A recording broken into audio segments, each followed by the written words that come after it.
Really? All right, there it goes. Oh, I don't have the title showing. Professional? It's professional. There we go. Welcome, everybody, to another episode of the Crowdsourced Politics News Roundup. I am the host and moderator of the Crowdsourced Politics podcast, Cypher, and we are going to be covering a lot of news today. But first things first, I need to actually get some of these things showing again. Shoutouts. There we go. And so, all right. So as I was saying, we're going to have a lot of news to cover today, but first, some announcements. First announcement is that the YouTube channel is going to be redone, essentially. We're going to stop streaming to YouTube. I don't see a very much out of it, really. Not many of our viewers watch us live, and if they do watch us on Twitch. And so we will be discontinuing streaming to YouTube with that, and we'll be streaming only to Twitch. With that, we will do our best to get the edits up on YouTube quicker because of that. So be sure to watch some of the videos on YouTube that we post from clips from the live shows, because that's going to be where they'll be up forever. And we'll redo the channel a bit. We're gonna take some of the live stuff down that doesn't have as much views, keep some of the ones up that do, reorganize it a bit, and yeah, get some playlist going, things like that. So that's first things up, is that we're going to stop broadcasting to YouTube and only broadcast to Twitch when we are live. Still gonna have the same shows, it's just that we're not gonna do it on YouTube anymore. Don't really see much point.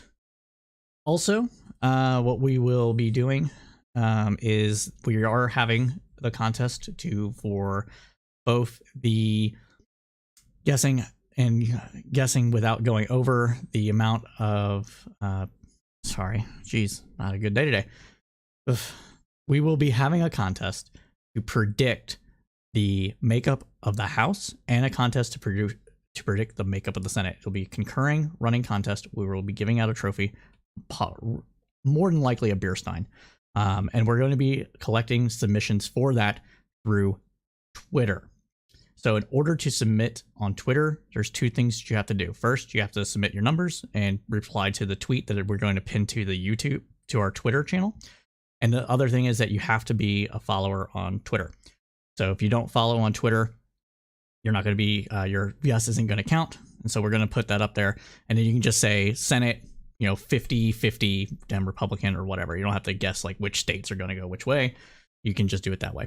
Same thing with the House makeup. You can just say House, whatever, whichever one you want to do. And the person that gets the closest without going over will be awarded a trophy for that. So we'll be doing that. So that will be posted up on Twitter after this show.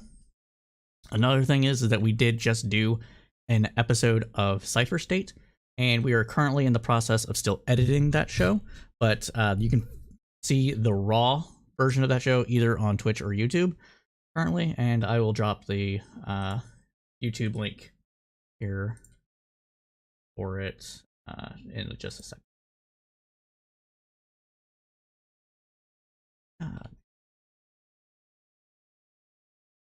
Everything is awesome.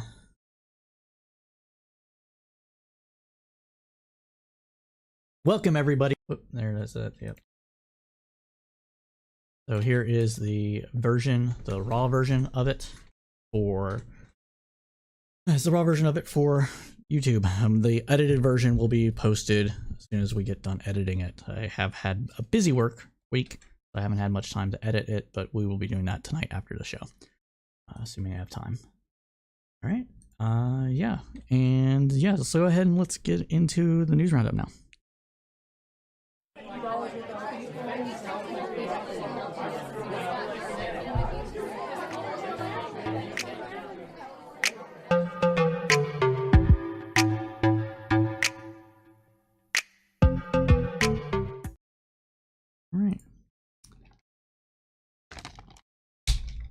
As always, we will begin tonight's show with the most recent news on Russia's war in Ukraine on the 240th day of the invasion. First up, Moscow-backed self-appointed officials in Ukraine's southern Kherson region have begun moving civilians into Russian territory due to fears of Ukrainian counteroffensive. The Russian-installed head of the key southern city of Vladimir Saldo spoke of plans to move up to 60,000 people across the Dnipro River. Images of people using boats to flee the city were broadcast by Russian state TV.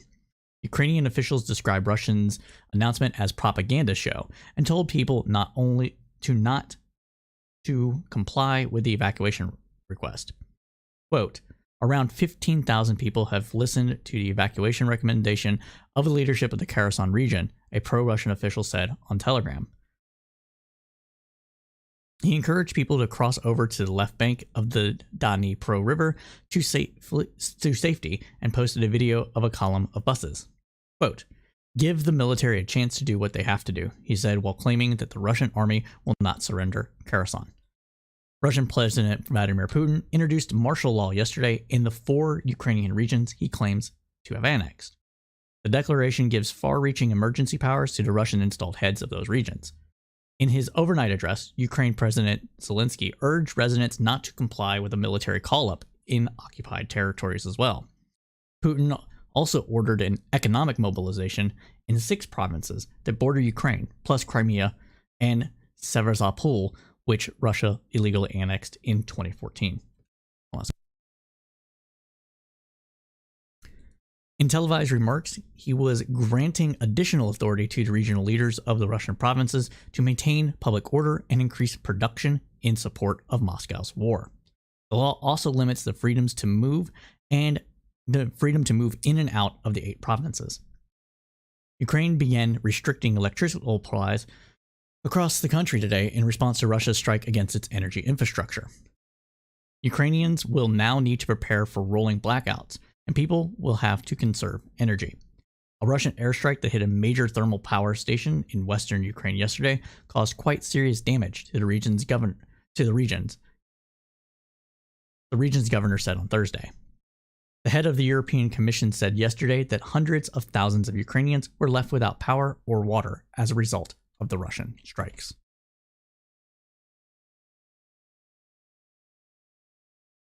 NATO Secretary John Stoltenberg said today that NATO allies will act if Sweden or Finland come under pressure from Russia or another adversary before they become full members of the alliance.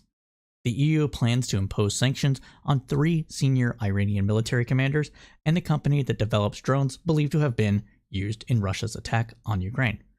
The draft sanctions list, seen by The Guardian, is expected to be agreed within the coming days, indicating EU ministers do not believe Iran's denials that it has supplied Russia with the low-flying lethal weapons.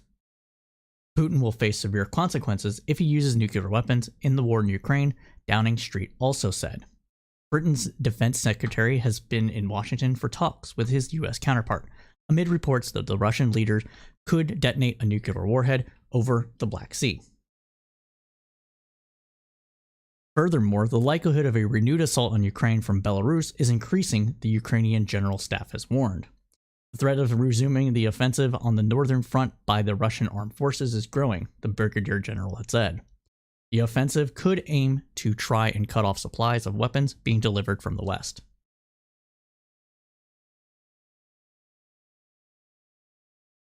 And lastly, news broke from the Associated Press as this copy was produced today, reporting that the U.S. has evidence that Iranian troops are directly engaged on the ground in Crimea, supporting Russian drone attacks on Ukraine's infrastructure and civilian populations. National Security Council spokesman John Kirby told reporters that Iran has sent a relatively small number of personnel to Crimea and to assist Russian troops in launching Iranian-made drones against Ukraine. Quote, the information we have is that the Iranians have put trainers and tech support in Crimea, but it's the Russians who are doing the piloting, Kirby had said. The U.S. first revealed this summer that Russia was purchasing Iranian The U.S. first revealed this summer that the Russians were purchasing Iranian unmanned aerial vehicles to launch against Ukraine. Iran has denied selling its munitions to Russia, though, however. But we all know that's bullshit. Iran and Russia are pretty close when it comes to military cooperation as well as economic cooperation, because the enemy of my enemy is my friend, and in this case, the United States being the enemy of these two countries. And Russia helped Iran with Syria and Lebanon, and so Iran is returning the favor.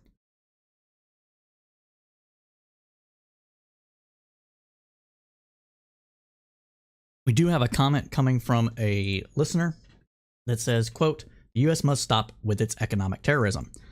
I don't know what you mean by that. If you're talking about the sanctions against Iran and Russia, there are reasons for those sanctions, and some of those reasons are what we just talked about earlier.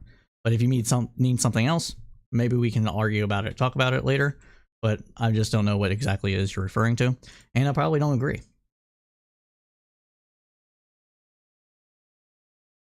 Sorry, I'm out of breath today for some reason. But let's go ahead and continue on from the news roundup and talk about some US politics. It's a light week for Congress, so our politics updates is going to be brief. So congressional Republicans introduced a measure on Tuesday that would prohibit federal money from being used to teach children under the age of 10 about LGBTQ issues.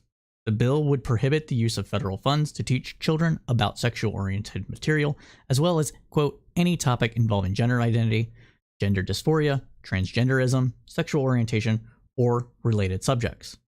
The effects of such a law, if enacted, would be far-reaching since a range of institutions, schools and libraries among them, receive public money. The bill also gives parents the ability to sue in federal court if their child is exposed to materials that's funded in whole or in part by federal funds. This bill was introduced by Mike Johnson, a Louisiana Republican, and 32 other GOP members of Congress. Quote, the Democratic Party and their cultural allies are on a misguided crusade to immerse young children in sexual imagery and radical gender ideology, he said in a statement. The common sense bill is straightforward.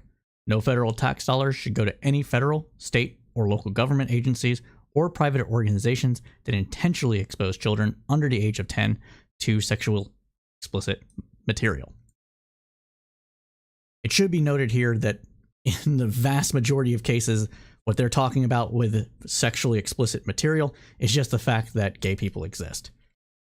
That's what they're talking about. They don't want people to know gay people exist. They don't want children to know that gay people exist. They want to keep them away from gay people because they don't agree with the existence of gay people.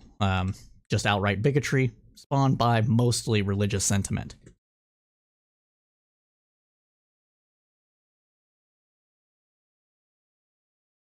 So yeah, that's where the Republican Party is. They're trying to extend the Don't Say Gay bill that came out of Florida over the entire country. So much for state rights, so much for parental rights, so much for small government. But we knew that, right? I think everybody is well aware that these are just talking points for Republicans. They just, when they say these things, they only mean things that they don't agree with, not the things that they do. And if they agree with it, they want everybody else to be forced to follow those ideas as well. Again, never mind the fact that what they're talking about here is just bullshit. I don't know about you, but I knew that there was a mom and dad and people loving each other, so to speak, well before age 10, simply because everybody knew or not everybody knew, but most people would understand that their teacher had a wife or a husband, and there was like pictures of that and what have you. There was never any sexual explicit material in the classroom, pretty much any time that I was in school, and that's still true today. They're really worried about, I don't know, like I said, just the existence of gay people. Now, with that said, the bill is unlikely to become law while Democrats control the U.S. Senate and White House, but it underscores how Republicans have zeroed in on anti-LGBTQ issues as a way of rallying their base, and it provides a glimpse into what a MAGA Republican-controlled House would focus on. And again, they being these Republicans that are pushing forward these bills are really, really about that culture war. And that's where they're at. They don't have solutions. They don't really have solutions when it comes to like tackling bread and butter issues at the table, other than cut taxes and get the government in the way of teaching your children about gay people. So that's where they're at. And I'm going to drink some more water. Give me a second.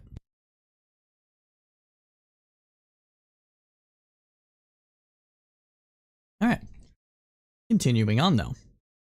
According to The Hill, a coalition of congressional Democrats called on President Biden to reverse a Trump-era change to the regulation of 3D printed ghost guns. They want oversight on these guns returned to the State Department as munitions. 3D printed ghost guns and their technical data were previously regulated by the State Department on its munitions list. Former President Trump approved their removal from the weapons list in January of 2020 and moved regulation to the Commerce Department. The group of House and Senate Democrats criticized the Trump-era change in Thursday's letter, noting that its narrow guidance only applied to software and technology posted online that is, quote, ready for insertion into a 3D printer. Because the guidance is so narrow, the group warned that people could easily evade it by advertising files for 3D printed guns online, but sending the actual software via email. They also noted that it doesn't cover files that it can easily be converted into a format for 3D printing. The Biden administration has previously made efforts to crack down on the proliferation of ghost guns. A new rule from the Bureau of Alcohol, Tobacco, and Firearms and Explosives, ATF, which went into effect in August, subjected ghost guns to the same rules as traditional firearms, including requiring background checks and serial numbers. Which, honestly, it's the same kind of gun. You may as well have the same rules and regulations. Just because somebody can print it off on a computer, from a computer onto a 3D printer, either plastic or through cut metal, doesn't change the fact that it's still a gun and should still follow the same rules and regulations. Personally, I think this cat is out of the bag and you're not going to really be able to regulate them pretty much at all. But what you can do is, put up barriers in order to not necessarily have them entering every single area in the country, which I think is what the focus should be on, to be honest with you. But we have more to cover. So let's go ahead and get into that covering. So Biden administration sanctions impact China. Bazinga reported this week on the impact of the new U.S. sanctions on China's semiconductor industry. The Biden administration unveiled a comprehensive strategy last week to move the U.S. forward and hold China back in the production of advanced semiconductors, virtually eliminating China's semiconductor industry overnight, escalating the high-tech battle with Beijing. Quote, every American executive and engineer working in China's semiconductor manufacturing industry resigned yesterday, paralyzing Chinese manufacturers overnight, wrote Twitter user Linda Giz, translated by a Rhodium Group analyst Jordan Snyder. One round of sanctions from Biden did more damage than all 4 years of performative sanctions under Trump. Yang's Memory Technologies Company, a company owned by China and 30 semiconductor companies in China, have been placed on the unverified list by the Bureau of Industry and Security, a division of the Department of Commerce. Sanctions imposed by the Biden administration also prevent businesses from sending their cutting-edge processors required to run or train the most efficient AI algorithms to China as well. The extensive new regulations were intended to keep China's AI industry in the Stone Age as the US and other Western nations advance their own. Quote, the starting point for this round of sanctions is to go all the way up the food chain and ensure the elimination of all American products and technologies from the entire ecosystem, the thread continued on. Taiwan Semi reduced its forecast for capital expenditures, and Applied Materials cut its outlook for revenue and profits following the sanctions. Both businesses said that the demand for semiconductor products would decline. Chinese officials described the U.S. limitations as a significant step intended to thwart the development of the nation. In other words, all of China. The decision might have wide-ranging effects, such as restricting the development of artificial intelligence that underpins algorithms for driverless vehicles and other risks. Quote, this is what annihilation looks like. China's semiconductor manufacturing industry was reduced to zero overnight. Complete collapse. No chance of survival. While the new sanctions are a sharp blow to China's semi-industry, U.S. leverage could fade eventually as Shenzhen, China's innovative powerhouse, intensified efforts to develop its domestic chip sector by giving significant subsidies and financial incentives to semiconductor companies registered in the city. Now let's talk about this a bit more, because I think this is very important, okay? This is a very important thing that needs to be discussed. So what do we have here? Well, what we have is the escalation of a somewhat Cold War between China and the United States. And part of this is because of the fear that the Chinese system could overtake the American system and be a beacon to the rest of the world. Another issue is the fact that people still ascribe to a realpolitik kind of worldview, which means that a rising power is always going to try to overtake the current one and eventually end up dominating that current power if it would ever get ahead. Not only that, China has been involved in direct cyber espionage within the United States, stealing secrets from US companies, Western companies, and others, as well as forcing US companies to hand over their technology in order to do business in China. What this semiconductor sanctions and regulations is designed to do is to stop all that from happening, as well as prevent China from developing any sort of technology that can come and compete directly with the United States, that can also be used in military applications and other types of warfare, as we said, such as espionage. If this is proven to be successful, China's ability to actually confront the United States in the realm of cybersecurity and cyberspace will be greatly diminished. But China is pretty resourceful. As we said earlier, the Chinese have invested heavily into the semiconductor sector and is expected to try to basically take some of the technology that they've learned and taken and try to reverse engineer and produce their own. So we will see how well these sanctions do to thwart China's development in quantum computing, artificial intelligence, and robotics. And as we understand and get information on that, we will be sure to share that information with you as well. So we are hopefully you'll join us for that as the time comes on.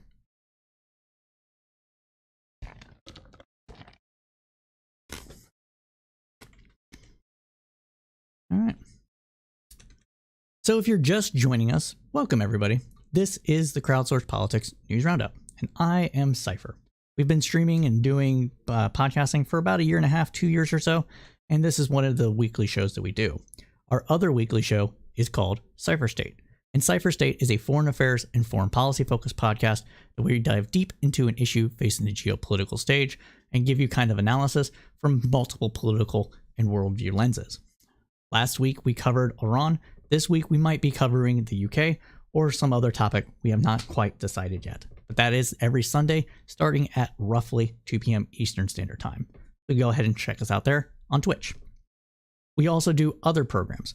One of our other podcasts that's kind of ad hoc when we can find somebody that's interesting to interview is called Praxis Run. And Praxis Run's idea behind it is to understand the hows and the whys of people putting theory into action, otherwise known as praxis, with the hope of tamping down on vitriol and understanding people's political positions a bit better. You can find those episodes on YouTube and wherever you get your podcast streaming service. With that, though, let's continue on with the news roundup. And of course, we have some more Supreme Court of the United States news to share with y'all. So according to a report from the Associated Press, the Supreme Court of the United States has been asked to intervene in a lawsuit seeking to block President Biden's loan forgiveness program. The request comes from a Wisconsin taxpayer group that unsuccessfully brought a lawsuit in the past. The Brown County Taxpayer Association argued that Biden's order unlawfully circumvented Congress's power over spending. They also argued the plan was discriminatory by seeking to give particular help to borrowers of color. The association asked the High Court to put the program on hold and consider the group's appeal. Federal officials have not responded to the filing, according to WLUK TV. The suit was filed by conservative Wisconsin Institute for Law and Liberty on behalf of the taxpayer group. It argued that the program was overextension of executive power that improperly sidestepped Congress. The complaint was thrown out by a federal judge in Wisconsin and then rejected by the Seventh Circuit Court of Appeals in Chicago. U.S. District Court Judge William C. Griesbach also nixed an emergency motion for an injunction as well. The debt relief plan began accepting applications on Monday. The lower court rejection of the suit was based on lack of standing by taxpayers to sue. And then breaking news as of just a couple of maybe like 30 or 40 minutes or so, Justice Amy Coney Barrett denied a request by a Wisconsin taxpayer group to halt the implementation of President Biden's federal student loan forgiveness program. Barrett, who is responsible for emergency applications from Wisconsin, rejected the Brown County Taxpayer Association request to block the program just days after the Biden administration began accepting applications from borrowers to have as much as $20,000 in student debt canceled. Now, it should be noted here that this is probably the only way that this case can have any kind of hearing in the Supreme Court, is to argue that this is a violation of the separations of powers, that the Congress has the ability to tax and spend, and this was a overreach by the president to overspend that is counter to what the Congress intended. Now, with that said, Congress did give the executive branch, with the creation of the Department of Education, the ability to forgive debt for different things, and for basically gave it the power of the ability to forgive debt in times of economic crises and other emergency issues, and basically gave the executive branch almost carte blanche ability to do so. I say almost carte blanche because you can argue that it wasn't intended for the executive branch to just basically be like, hey, all that money we gave you, never mind, don't worry about all of it. And I think that is probably why Biden didn't do the whole kit and caboodle with it, didn't go all the way and forgive all of the debt that people hold. Especially, in light of the fact that, the pandemic just hit and it's getting over with and the economy's coming back, et cetera, et cetera, et cetera, right? But it's interesting that Amy Coney Barrett, Justice Barrett, did not allow this injunction to go through. This does not mean that the court won't hear the case. It just means that the court isn't going to intervene directly and stop it from happening, right? So that I found that to be pretty interesting.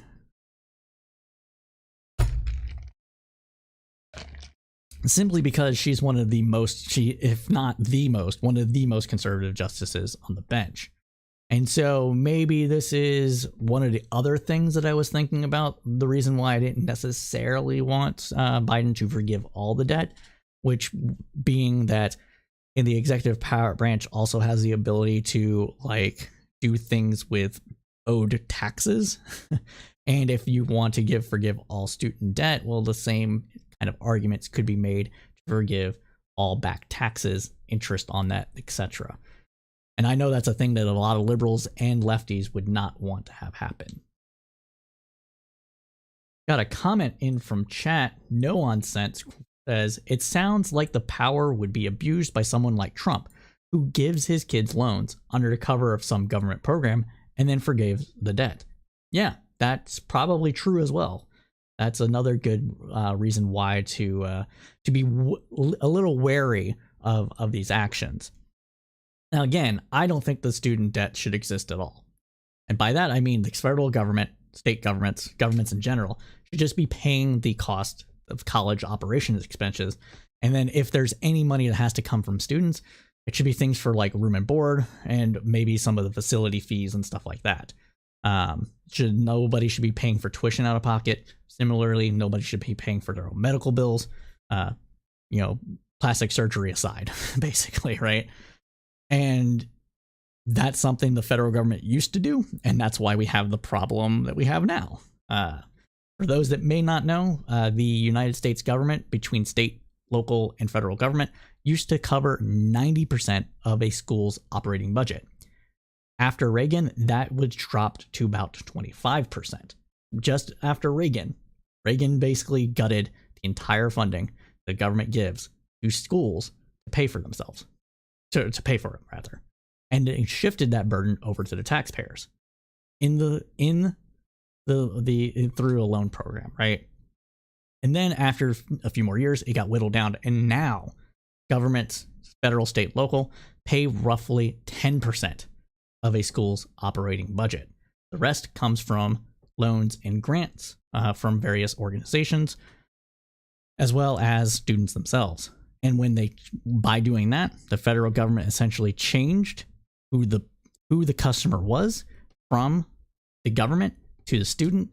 And that's why you have a lot of things like $1 million sports facilities and, state-of-the-art, state-of-the-art housing and stuff like that. Because if you're making a student that's 18 years old the primary person that you have to attract to get your money, you got to give them what they want. And they're going to want stupid things like climbing walls, game rooms, all sorts of other stuff. Comedians coming on campus that you don't have to pay for, etc. Don't get me wrong. I enjoyed my college experience, experiencing all that stuff, right? But that wasn't a thing that most colleges had until students became the primary customer, primary driver of recouping for cost, right? So that's why we're in the situation we're in. Government created the situation by no longer being its primary customer. That's what happens when you turn a thing into a commodity and the thing into a market. You get market forces driving what's going to put cost up. Also, we went from roughly 10% of the population attending college of any sort to roughly 33%, or roughly a third of the country attending college of any sort. So not only did you shift the burden from the government to people, direct payers directly, but you also tripled the number of people that attended and thus made market forces make it more expensive. So that's why we have these issues that we have. So it's very interesting that that's what we got going on here. And it's one of those situations that like I said, I think the government should basically get in the way again and start paying for it directly. But that's what I'm going to say about the student loan stuff and this breaking news we just had, because we have other stuff we have to cover. And so we're going to start covering more stuff. And in this bite, we're going to talk about the power of states for elections. The New Yorker's Jane Mayer reported yesterday there is a conservative braving a legal battle against right-wing groups who are challenging election laws.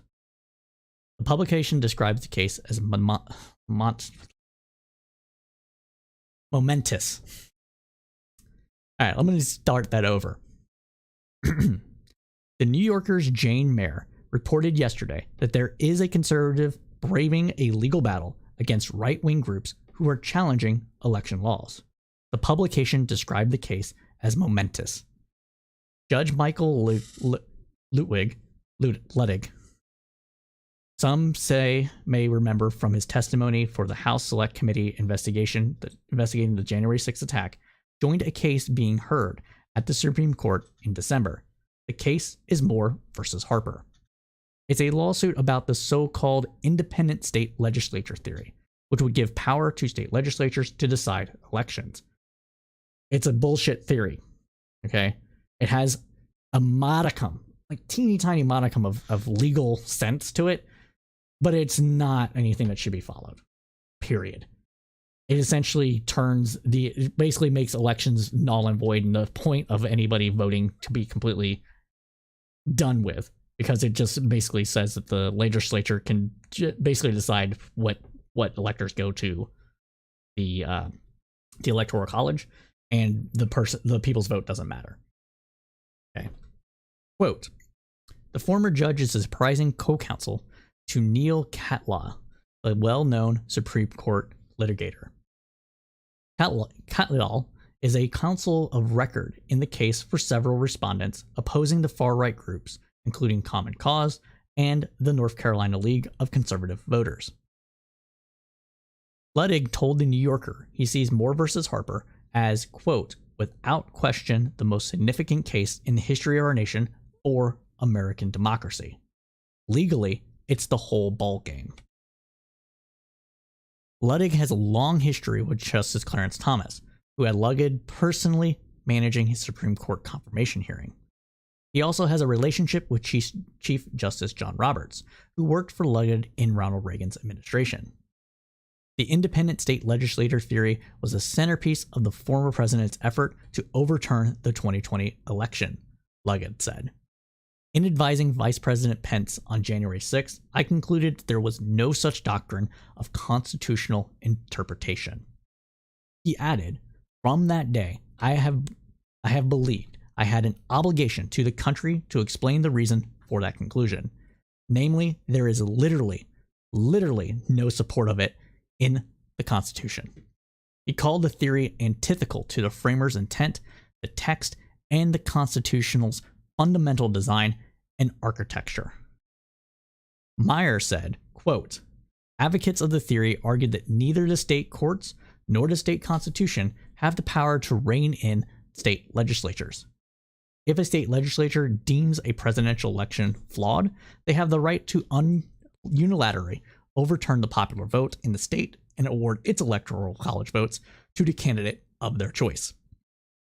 If the Supreme Court were to fully embrace the most radical form of the independent state legislature theory, it would shift nearly unchecked power over federal elections to partisan majorities in state legislatures. Ultimately, only the Supreme Court would be in position to judge whether such legislative power grabs were legal." He went on to say that I'm honored to be co-counsel representing Common Cause in Moore versus Harper. I said Ludwig, calling Cadle a dear friend and one of the very finest Supreme Court advocates and originalist constitutional scholars in the country today. He also said that, quote, "Common Cause and other respondents are not only on the side of the Constitution of the United States, they are also on the side of the angels." The case is scheduled for oral arguments in early December. We will keep you updated. Now, as we already said here, this theory is bullshit, right? It is predicated on the idea that the founders didn't really give a crap about what democracy said, and that it was just basically every single thing was basically a check to keep people from actually having any sort of say in any political process whatsoever. But it is antithetical to separations of powers, and in the Constitution, and as well as various states' constitutions, it would be illegal to do as well, because despite what they think, the Constitution does say that the people have a say and they elect representatives, and the representatives have a say and they in turn elect representatives, and so on and so forth. And if a state has chosen to write its constitution in such a way that would award electors to the Electoral College based on the popular vote or whatever other system they chose to, that is perfectly in line with not only their state's constitution, but also the federal constitution. That's why this entire theory is bullshit. The reason why this theory exists is because they know that they can gerrymander states in such a way that will give Republican partisans 60 to 70% advantage in every single election on the state level. Case in point is Wisconsin. Wisconsin is a purple state. Its districts are so gerrymandered that the Republican Party basically runs the state legislature and has since 2010. Another example is Florida. Florida is another state that is fairly purple when you break down its voting history and its voting records over the last 4 or 5 cycles, or 4 or 5 elections. State Florida also has a gerrymandering problem, a really bad one. And in Florida's case, they have I think they have a 40% advantage or something like that in most of its seats. And after DeSantis, with his recent gerrymandering bill that he pushed through his legislature in violation of his own state's constitution, that got even worse. And so that's why they're for this. It's not because they actually believe that there's this theory that gives them the ability to do so and that that's what the framers wanted. They're doing it for pure partisan gain. It's why we should get rid of some of these situations. It's why we should get rid of some of these situations where the legislature has any say in it at all. Personally, I'm for instant runoff voting. I'm for multi-member districts. I'm for getting rid of gerrymandering entirely. So these are things that can be done that basically eliminates power of government over voters, and giving back power of voters, power back to the people, rather, to actually elect their representatives instead of their current representatives selecting their voters. And it's something that we need to address. That's what I'm going to say about that. So KOE asked, hey, Cypher, what are your current midterm predictions? Or rather, howdy, what are your current midterm predictions? I'm still sticking with a 52 Senate and Republicans barely winning the House. I think that's what we're at. I think the House is, especially with the 2020 gerrymandering that happened, the House has got a Republican advantage. And so I have no reason to believe that that advantage is going to be overcome by a wave election. I don't think we're at a wave election. If the election was held in August, Democrats would have probably kept both houses, both chambers of Congress, rather. Now it's a toss-up. There's a possibility, a slim one, that even Herschel Walker will win in Georgia. As sad as it is to say that. But yeah, that's where I'm at, KOE. Thanks for asking. And if you want to have a conversation later, we can jump in my Discord after the roundup is done. Speaking of, let me go ahead and jump in there now, just so I'm in there in case somebody wants to say hi. All right, in my Discord. All right. Now, speaking of, if there's anything you'd like to see us cover, or you want to talk to us, there are various ways you can reach out to make that happen. First up, you can hit us up on Twitter at crowdsourcepoll. So crowdsource polls, where I like to post memes and whatever else I feel like in under 255 characters. I'm on there fairly often, not as often as I am on Facebook, and I know that makes me a boomer. I don't care. Facebook is much better to have debates on, simply because there's not a character limit. Also, I know a lot of people on Facebook still, so I've met some really interesting people through Facebook, some way more than I've met on Twitter. Some of I've met in real life too, so there's that too. But yeah, so Twitter's also where we're going to be holding our contest, and so if you want to enter that contest, go again, follow us at crowdsourcepoll, and drop us a response with your prediction in the thread that we'll post on on our Twitter, pinned after this news roundup. You can also join us on Discord. Links above, below, depending on where you're looking. And we're building up our Discord community. It's a little more, how do you say it? Edgy, maybe? But not like, I don't know, the arguments on Discord are more terse, I would say. Some people might say that they're a little spicy because of that, but it's not like spicy as in, oh, we got hot takes. It's more like, if someone thinks you're being an idiot, they're going to call you an idiot. We don't necessarily like that, well, at least not on our Facebook group. But sometimes, you got to let it out. And so we allow that to happen on Discord. We also do, as we said, Facebook, where you can follow us at Facebook, the page at Crowdsource Tribune on Facebook. And you can join the group at groups/the Tribune Commons to join our Facebook group. That's how you can get a hold of us. And yeah, go ahead and smash that like button for the algorithms. Really does help us out, and it will help us know that you like us. So yeah, please do so if you have not already done so. Appreciate it. All right. Speaking of elections, actually, that's our next topic. So we're going to go ahead and start to get into it. We're going to have some videos to share. We're going to have a lot of stuff here. So yeah, we're going to get into it. We got a lot to cover, So let's get into it. We're about 3 weeks out from the midterm elections. The polls are really all over the place, honestly. There's polls that have Democrats and Republicans in a dead heat for House, and there's polls that show that Democrats are actually losing their edge in the Senate, while other polls suggest that Democrats might win both chambers. So it's really hard to understand and really pinpoint where things are going to go, but that's why we made our prediction, because we like to help out when we can. And early voting has already begun in a few swing states. Republicans' messaging on the economy and crime seems to be taking hold in some districts. With good reason, though. Honestly, inflation can only go on for so long before people are like, hey, get these bums out, we gotta try something else. Even if that's not why inflation is going up, that's how people feel. But we understand it, okay?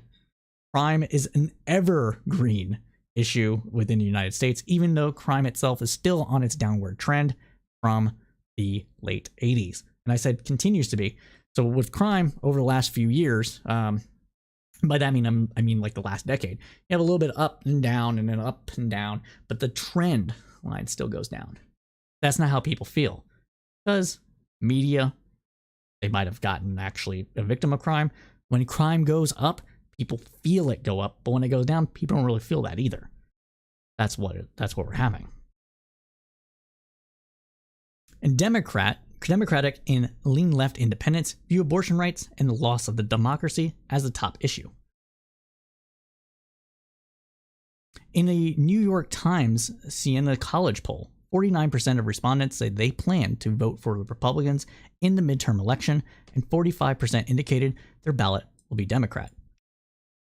And as Nikki had just said, crime is also up in red states, believe it or not. Wonder why. In this particular survey, fielded October 14th through October 16th, right after the October 9th to 12th New York Times Siena one, there is a larger group of undecided voters, 11%. Every poll leading up to November 8th could show a slight swing towards one party or the other. The Politico Morning Consultant poll reached out to 2,005 registered voters, while the New York Times Siena poll sampled just 792. Strong disapproval for President Biden's job performance went from 45% in the first poll to 40% in the new one. That is an improvement. As far as current elected officials in Congress, respondents have a favorable view of Democrats over Republicans, 43% to 39%. Kind of interesting. House Speaker Nancy Pelosi is favorably viewed by 34%, while Republican Senate Minority Leader Mitch McConnell garners a dismal 20%. Excuse me. With corporate earnings making headlines this month, it's no surprise that 44% believe the price gouging is very responsible for the current inflationary curve. The only other factor to reach the same high level of 44% in this question was President Biden's economic policies. One of the more intriguing straw polls perspectives here, given all the expert pronouncements of the late about yes recession, no recession, is the proportion of respondents who believe the US is already experiencing such a downturn. It's a firm 68%. It means 68% of people believe, regardless of what the official definition is, regardless of what the numbers show, regardless of what the jobs report shows, believe we're already in a recession. And that belief, ironically, can cause a recession even if we're not already in one. Now, one constant is that candidates of both parties in swing states remain very close in their races, with very few percentage points between them. In Pennsylvania, Josh Shapiro has retained a double-digit lead over MAGA Republican Doug Mastriano in the race for governor. Pennsylvania Lieutenant Governor John Fetterman and Dr. Oz remain a few points apart. They stood at 48% Fetterman and 46% for Oz in a recent poll. Probably due to the fact that Fetterman sadly suffered a stroke. They'll actually be debating next Tuesday, though, so those numbers are likely to change in the week after the debate. And that is especially going to be important depending on how Fetterman does at fielding questions. Because regardless of what people say, if it sounds like you're stumbling over your words and you had a stroke, people are going to think your mind's not all there, regardless of what the actual facts about stroke mean. With polls showing she is still trailing Kemp, Abrams is hoping for a boost from a campaign event with Oprah Winfrey. First Lady Dr. Jill Biden joined Abrams last week for an event, and there's one on the schedule with Whoopi Goldberg as well. President Biden has begun appearing at rallies for candidates, though some Democratic candidates have sought to distance themselves from the president. That includes Arizona. Oh, jeez. What is it? Giffords. I just don't remember his name. Mike?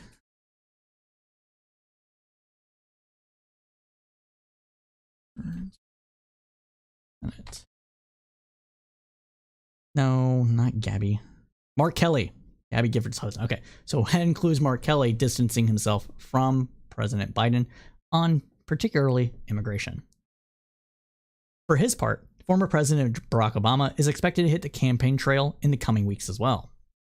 And then, I can personally note, my phone has been blowing up with must donate now. Jar Carvels wants you to donate. Biden wants you to call you. If you donate $7 today, you might get a phone call from President Biden. Barack Obama needs your support to help people in various districts. I get probably 6 text messages every 2 days from the Beto campaign. So these are things that we expect to see in the midterms. And with that, early voting has already begun in Georgia this week.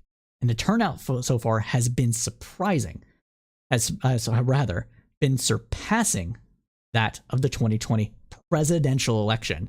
That means more people are showing up to vote now than they did for the presidency. That's huge. Now, if that maintains, if people aren't just going out and voting early and then that's it, if it maintains this current trajectory, this will be probably one of the first midterms in Georgia where more people vote, a higher percentage of people vote in the midterms than voted in the presidential election. And that doesn't necessarily mean the Democrats or Republicans are going to win. It means that turnout for both sides is likely high. Many other states have begun or will begin this week with early voting. We'll be keeping an eye out on the polling and the early vote counts so we can keep you updated as well. So KOE Nation has a comment. We'll be talking about more of Dr. Oz stuff, but turns out that Dr. Oz quote from KOE Nation, it turns out that Dr. Oz that cleared Fetterman actually donated over $1,000 to his campaign. That's not good for Fetterman. Dr. Oz suddenly has a good chance. I wrote him off a few weeks ago, but now he's got an honest chance. I don't know. That was worded that cleared Fetterman actually donated over $1,000. Are you claiming? I'm sorry, that's hard for me to parse out. KOE, you got some it's some syntax error. My brain's not working too well today because I've just been overloaded with work. Okay. I gotcha. Oh, okay. Got it. Thanks. I put Oz there. Didn't. Okay. So it turns out, according to KOE, that the doctor that cleared Fetterman actually donated to Oz. I mean, I don't think that's necessarily indicative of anything. People's politics don't necessarily mean that they dislike someone enough that they'll be like not clear them. You know what I mean? You still have professional integrity. I don't really personally, this is just me personally, I don't think that matters, but I understand why that kind of narrative can. It just wouldn't impact me personally. There's still professional integrity, especially among conservatives. Conservatives are very, very up on like, hey, I'm going to do my job well, even if it benefits the other guy, even if I don't like him, kind of thing. So I don't necessarily think that that's something that says anything. But it's good to know, and I appreciate that. I hadn't heard of that. And thanks, Nikki, for helping clear that up as well. But we got to continue on, and we're going to continue. Because we got to talk about some debates. There's been some good recaps of debates from up and down the chain, from all the way from mayor, city council, all the way up to the Senate. So we're going to cover some of this stuff. And there's a lot to cover. So we're going to try to be succinct as possible, but give you the still kind of analysis you came here for. So we're going to get into it. So there were a couple of debates this past week that had standout moments. First, let's take a look at Val Demings take a bite out of Senator Marco Rubio, both of whom are vying for a Senate seat, representing a district, representing Florida. Note the look on his face when Demings pushes back. All right, hopefully this plays well. For over half a decade, she's never Somehow, it actually PPP, not anything. Hold up. We're gonna 14. There we go. 14. I had it there. I didn't play it in time. For over half a decade, she's never passed a bill, not PPP, not anything. Not a single bill she's passed has ever become law. I'm proud of the fact we saved millions of jobs. I'm proud of the fact we did it in a bipartisan way. That's not true. I know the senator, look, and I'm really disappointed in you, Marco Rubio, because I think there was a time when you did not lie in order to win. I don't know what happened to you. You know that is not true.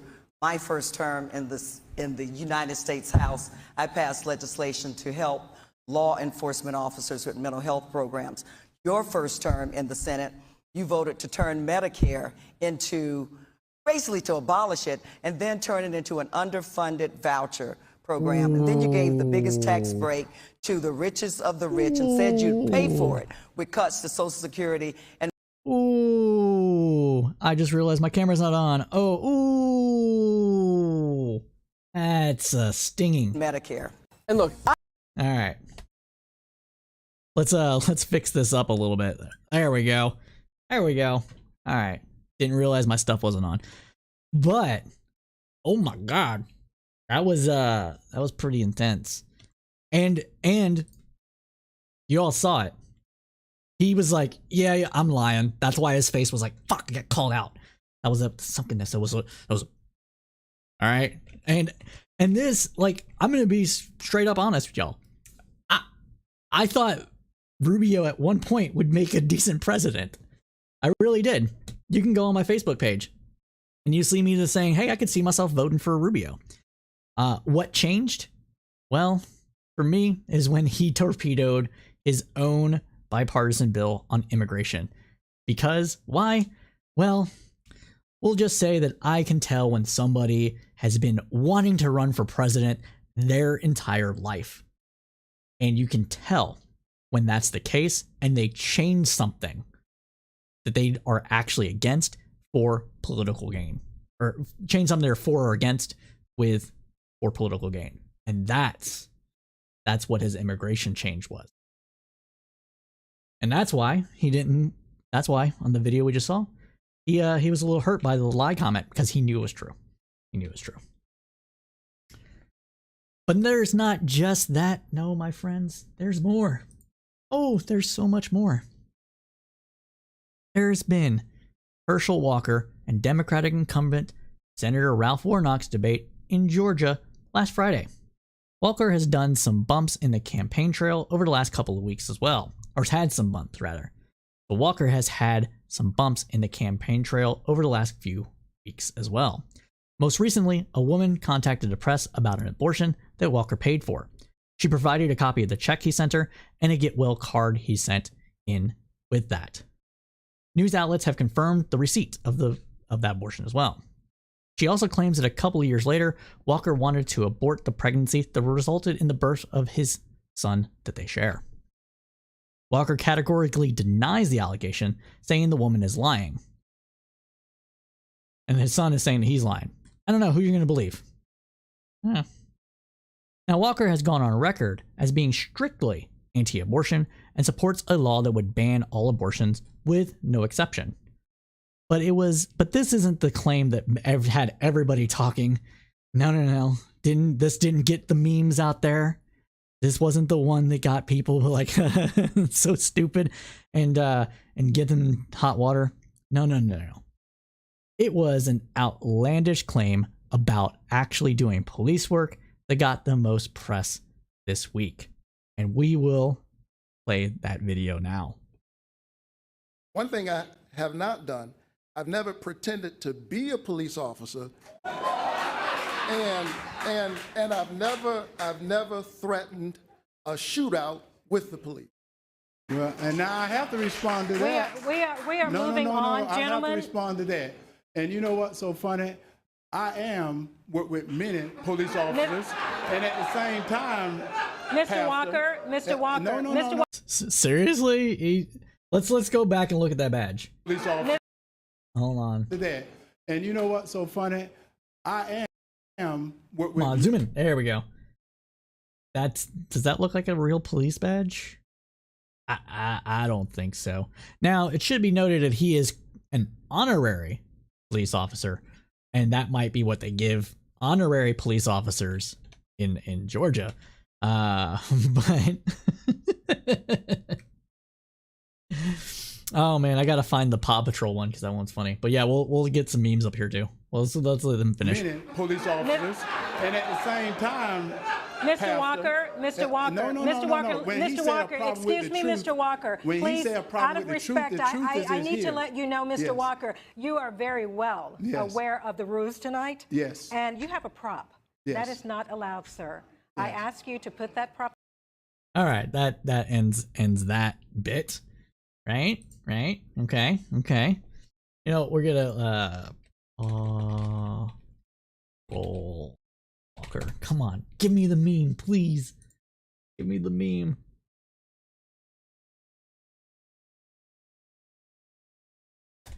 Oh man, that was so funny when I saw it.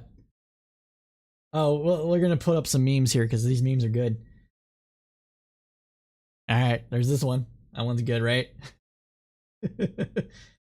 Oh, here he is again. Oh, look, I'm a real cop. I'm a real cop, everybody. I can shoot people too. Oof. Oh, look at that one. That one. Oh. Oh, they're wrong for this one. They're wrong for this one. This is what is it? Scary Movie? Yeah. That's Scary Movie. Oh, that's good. Oh, the memes are good. They're so good. They're so good. Oh man. All right, that's enough. That's enough of the memes for right now. That one was great. But there is a meme, and I don't like to describe memes, but I don't have it, of where he's holding up that and it's the Paw Patrol badge. I thought that was hilarious too. All right, we got to continue on with the copy though. So the next day though, Walker told NBC News that the badge is real and it gives him the authority to work with police in Cobb County, Georgia. Quote, "They can call on me in a crisis and I have the authority to help them if they need it."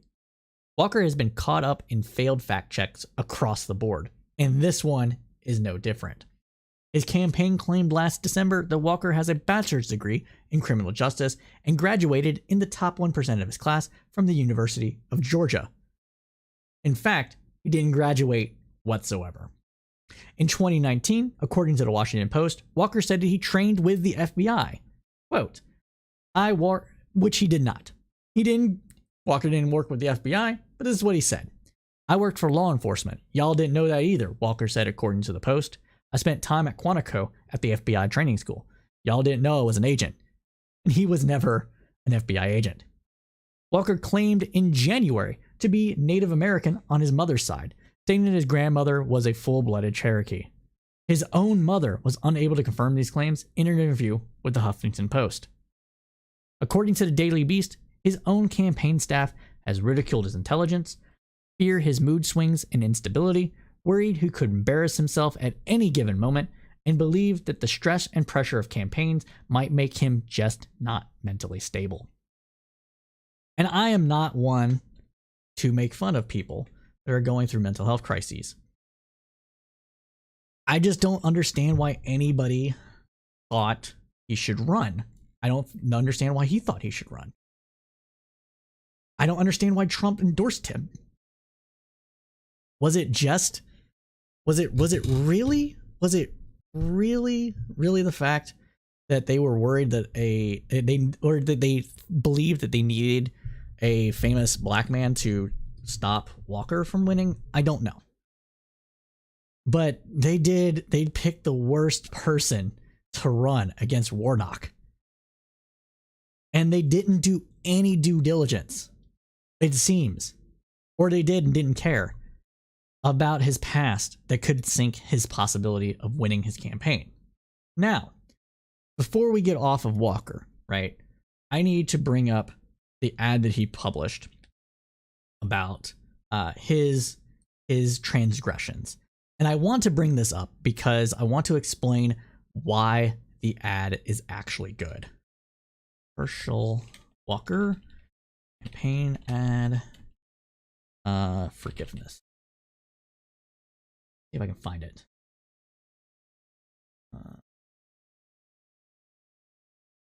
No. So we're gonna watch it from Pod Saves America, and the reason we're gonna watch it from Pod Saves America is because I don't know where else to get it, and that's where I saw it at. I didn't see it on like Hulu or YouTube. It didn't come up. I'm not in Georgia. I get Beto and Greg Abbott. Oh my god, I get so many Greg Abbott campaign ads, and they're all the same. They're all like, crime is going up in Texas. And I'm just like, shut the fuck up. You're helping crime go up in Texas. All right. But we're gonna watch this one, okay? So I'm gonna go ahead and mute the site while I get it loaded and searched for. Oh, look, like, speak of the devil. Getting a campaign ad from Beto. All right. Anyways, but this ad is really good, and it needs to be pointed out, like, why it's good. So, here it is. No. I need to go to the beginning of the ad. And I think they watch it uninterrupted. Yeah, they do. Okay. Cool. All right. And then, all right. Ad. Hold on. Just a couple weeks before the midterm election where you're very busy. So let's get right into it. We're going to start with an ad. All right. I'm going to mute the desktop audio for a second on your end. And I just want to. Here we go. All right. There. We got it up. We got it up now. We're going to go ahead and play it. Because this is a good ad. And I want to explain why it's good. That's why I want to bring it up. Reverend Warnock's running a nasty, dishonest campaign. Perfect for Washington. The Reverend doesn't even tell my full story, my true story. As everyone knows, I had a real battle with mental health. Even wrote a book about it. And by the grace of God, I've overcome it. Warnock's a preacher who doesn't tell the truth. He doesn't even believe in redemption. I'm Herschel Walker, saved by grace. I approve this message. All right. So I want to say why this ad is good. Okay. So it's good because it addresses the issue that some Republicans might have with him over the abortion question and over his violence against his wife, his partners, the cheating, etc.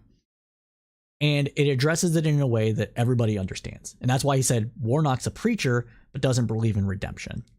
Because his story, should it be true, should he actually feel sorry for it, should he have actually owned up to it, would be a redemption story. And it's a redemption story in a very Christian vein. Okay? And if you're saying, hey, you know, Warnock is a preacher, but he doesn't actually believe in the idea of salvation, of turning towards God because of how he's attacking me and not telling about my full story, that can help tamp down on some of the attacks that he's experiencing. Now, of course, this is, I'm going to say, bullshit, because one, he's denied the allegations. That's not any way to redeeming yourself. If you're redeemed, then you accept the fact that you were a sinner and you get past that, right? You say, I was a sinner. I committed these acts that were horrid or evil or whatever level of, you know, sin you want to call it, right? Sin's a sin in Christianity, right? All sins equal, but however you want to frame it. And I am no longer that man. And by the grace of God, I have been born again, right? And he didn't do that. He has denied his son's allegations against him. And his son is like, I don't know about y'all, but it sounded true to me. He's not changing his politics. He actually said the reason why he's a conservative is because of the experiences that he had from his father and being abandoned, which, you know, makes a decent amount of sense. Whether you want to agree with their policies or not, at least that tracks, right? That makes sense. And so a lot of times, oops, sorry.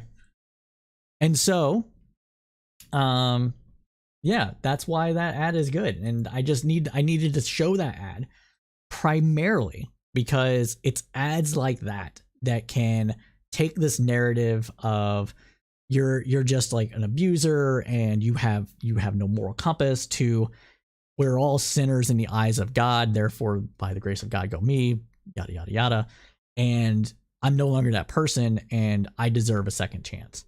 And that's very much how a lot of nominally Christian people view these kind of situations. And so don't be surprised if there are a large segment of evangelicals that still vote for Walker. Don't be surprised about that, because they will likely believe his story because they have no reason from their view to not believe it. So I just wanted to put that out there. But that's what we have to say about this. And we got other stuff to cover. So let's go ahead and start covering other stuff. And we're going to talk about a little bit of UK news now. So Business Insider reported today that UK Prime Minister Liz Truss has resigned just over 6 weeks after she took office.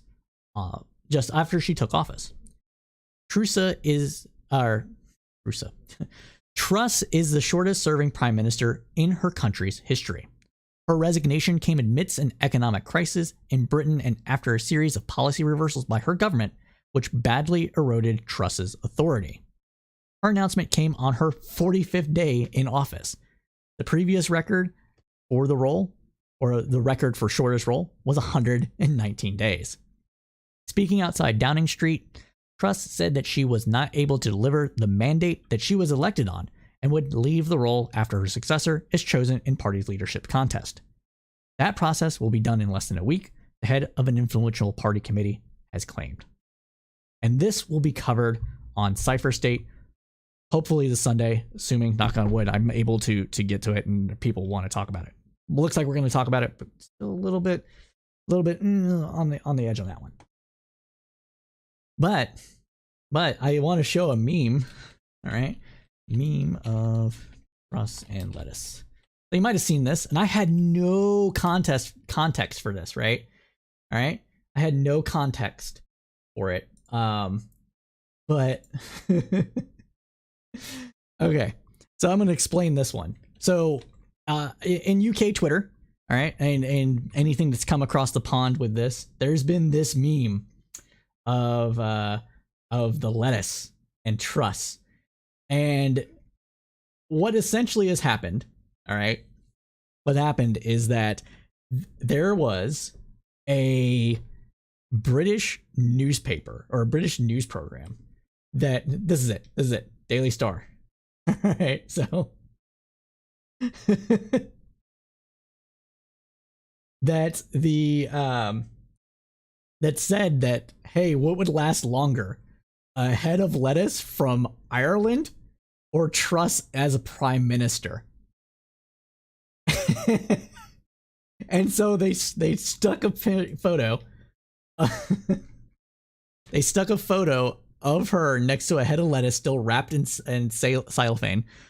And they were going to see if the lettuce would live past her tenure as prime minister. And it did. It's still green. As you can see in these photos, as you can see in this photo, it's still green. Look at this. This is hilarious. It's celebrating its birth, celebrating its victory, y'all.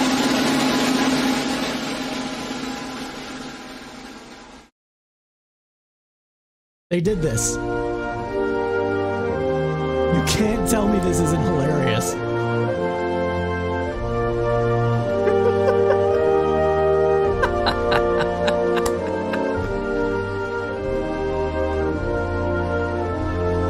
Oh man, that's just good. And I saw these memes just like over the last like 2 days, and I'm like, what is going on? Thankfully, somebody on Twitter gave me the skeezy on it. But like, come on, you can't tell me that's not funny. That's hilarious. That's hilarious. A lettuce outlasted a fucking prime minister, dude. That's not the only thing that should outlast any politician is a McDonald's double quarter pounder with cheese or a McDonald's Big Mac. Those things will last in styrofoam forever. Like, what was this?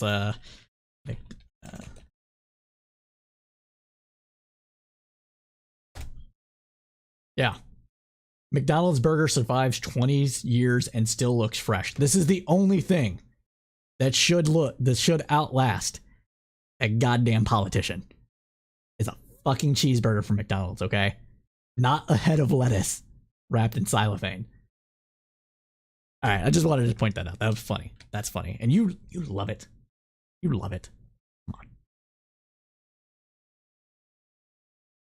Ah, man. That's too good. The lettuce is chocolate gall.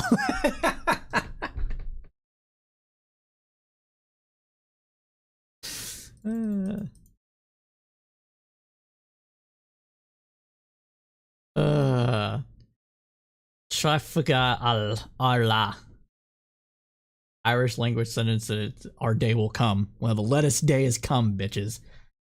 All right, let's continue on though with the news roundup.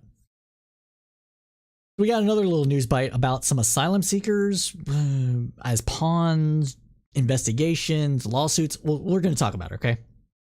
So, District of Columbia Attorney General Carl Rancy has opened an investigation into whether southern border state governors misled immigrants as part of what he called a political stunt to transport them to Washington, D.C. Ranson told ProPublica and the Texas Tribune his office is examining whether or not immigrants were deceived by trip organizers before boarding buses for Washington. This is a separate instance than what transpired with Martha's Vineyard. Same kind of thing, different instance, okay? So we're clear. So this includes several hundred who were bused from Texas under instruction from Governor Abbott and dropped near the official residences of Vice President Kamala Harris. Ranson's office has the authority to bring misdemeanor criminal charges, or to file a civil fraud case.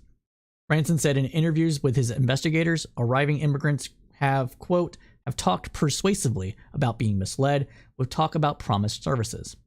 He offered no specifics about the inquiry, including whether it is being handled by his office criminal or civil divisions. The Attorney General's office declined to answer further questions as well. Now, various states and federal laws could apply to transporting immigrants across state lines. Ranson's office could look into whether anyone committed fraud by falsely promising jobs or services, whether they were civil rights violations, or whether they were officials' misuse of taxpayer money. Ranson's investigations comes mere weeks, after escalating tensions between some Republican governors and the Biden administration over immigration policy. In April, Abbott began busing immigrants to Washington who had been processed and released by federal immigration officials. He later expanded the initiative to New York and Chicago. To date, more than 12,000 immigrants have been relocated from border towns. Florida Governor Ron DeSantis is facing investigations and lawsuits of his own for the same kind of scheme. You'll recall that DeSantis lured asylum seekers from Venezuela in Texas to Martha's Vineyard, promising them homes, money, and jobs. The immigrants arrived at a small airport with no one to greet them because DeSantis had not notified anyone in Martha's Vineyard of their arrival. DeSantis last year earmarked $12 million accrued interest from COVID money to fund the scheme. An update of this comes from Axios, though, which reported this week that the Texas sheriff has moved to certify that the 49 migrants Florida's Governor DeSantis had flown to Martha's Vineyard were victims of a crime. Bexar County Sheriff Javier Salazar... there's something wrong with me today. I don't know what it is. Change in weather, probably. All right. So Bexar County Sheriff Javier Salazar's actions will enable the mostly Venezuelan migrants to obtain a special visa they otherwise wouldn't have been able to receive, enabling them to remain in the U.S. per the Texas Tribune. Quote, based upon the claims of migrants being transported from Bexar County under false pretenses, we are investigating this case as possible unlawful restraint, said Salazar, an elected Democrat who opened a criminal investigation into the migrant flights. Unlawful restraint is a form of kidnapping. DeSantis maintains that the flights to Massachusetts Island were part of a voluntary program involving consent forms. However, those consent forms were not fully translated from the English to Spanish, and the Spanish translations omitted time, place, location, and other key details. The migrants themselves have claimed that they were told they were going to Boston, not Massachusetts, and that they would be promised jobs, while the untranslated English portion specifically said Martha's Vineyard and didn't mention social services. In addition to the Salazar probe, the Treasury Department's Office of Inspector General has also opened an investigation. Among the legal challenges DeSantis and other Florida officials face is a class action lawsuit filed by the migrants flown to Massachusetts themselves. So that is what we have for update about the immigrants. Oh man. Continuing on, we got some fun one here, and this one's going to be its own segment, I'm sure. Kanye, Ye, wherever you are, do you really want to buy Parler, bro? Are you sure? Because I'm pretty sure Parler is not making money because it started to ban people for posting anti-Semitism. So yeah, well, let's talk about it. So the outlet God Daily Dot reported yesterday that Kanye West, now known as Ye, is buying Parler. The announcement comes in response to his recent bans from more popular social media platforms, including Instagram. Parler is the Twitter clone that was launched as a bastion of free speech for right-wing individuals. Ultimately, though, it ended up with its own rules that ban people for certain types of content. Ye was recently booted from Instagram for a post implying that Sean Diddy Combs is being controlled by Jewish people, echoing old and dangerous conspiracy theories that even Meta won't tolerate. Meta being the parent company of Instagram. He was also blocked out of Twitter for saying in a now deleted tweet that he was going to go DEFCON 3 on Jewish people, whatever the fuck that means. It's assumed that by DEFCON he means DEFCON, which is a measure of military readiness. This tweet provides that timeline. We're going to go to it real quick. Tweet. All right. So, yeah, let's just do this number. It's going to be easier if I look at it this way. Zooming. There we go. Look at that. So, Matthew Gertz, not to be confused with Matthew Gates. So, amazing lawn con work by those who suckered in Kanye and unloaded this company on him for a premium. Yes, everybody is taking advantage of a person who is not, more than likely, not currently on his meds for various reasons. So, if you're keeping track, right? If you're keeping track, the order of operation here is that Candace Owens and Ye do their White Lives Matter stunt. She spends the week defending him and his anti-Jewish rants. He buys the third-rate social media company her husband runs. Yes. Candace Owens' husband runs Parler. She works for an organization that is run by Jewish people, and she's running interference on his anti-Semitism.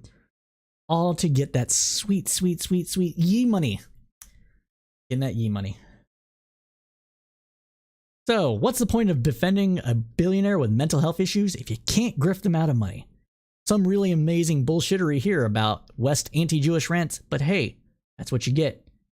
That's how you get the money. So let's listen to this from Fox News. All right. Look, you've done so much for free speech, and I know that many of us thank you for all that you've done at Parler, and the same with Truth Social, because there is so much censorship going on, George. So we all agree with you on that.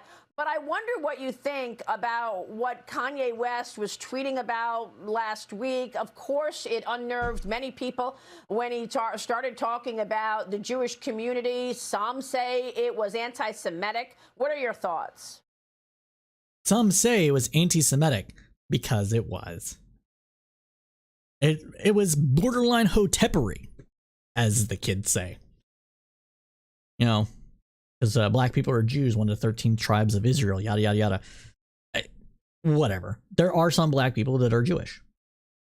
Being Jewish is not only a white person thing. Black people are Jewish too. Hell, there's Jewish people that are people that converted to Judaism. They're not ethnically Jewish. That are East Asian. In fact, there were some from Russia that Israel didn't want to let in at one point in time. So yeah, racism abounds, everybody. Racism abounds. Let's continue to listen to this Fox News person, okay? Look, I think, he actually said yesterday in his podcast interview from Miami, the Drinks Champ one, that was a mistake. And I think that's important to highlight. Okay, so in that interview, he doubled down on the trope. That's why that interview wasn't posted in its full entirety on YouTube, because they didn't want to have their channel taken down. Just saying. The tweet that he put out last week, as far as I could understand it, was an incorrect reference to DEF CON, obviously worded very badly, and I think that was, as he said yesterday, a mistake. He's obviously willing to have conversations that plenty of people want to have, and I think he's trying to engage in the free speech environment. Trying to engage the free speech environment. Sure. He's not just pissed off that Mark Zuckerberg supposedly banned him from Instagram. No. It's because he's got something to say. Specific comments about his personal opinions, I obviously can't comment because I'm not him. But I would like to say that he's now in a place where he's fallen victim to the cancellation narrative. Oh, so sad for you. You violated TOS? Oh my God. It's almost like there's rules and consequences. Look, he's not canceled. All right. He is still going to make millions of dollars on his next album. He's going to make millions of dollars on the next documentary that gets released about him. He's going to put out some freaking ridiculous fucking music video that's going to get millions of dollars for that too. His brand of Yeezy shoes are going to make him millions of dollars. He's not canceled.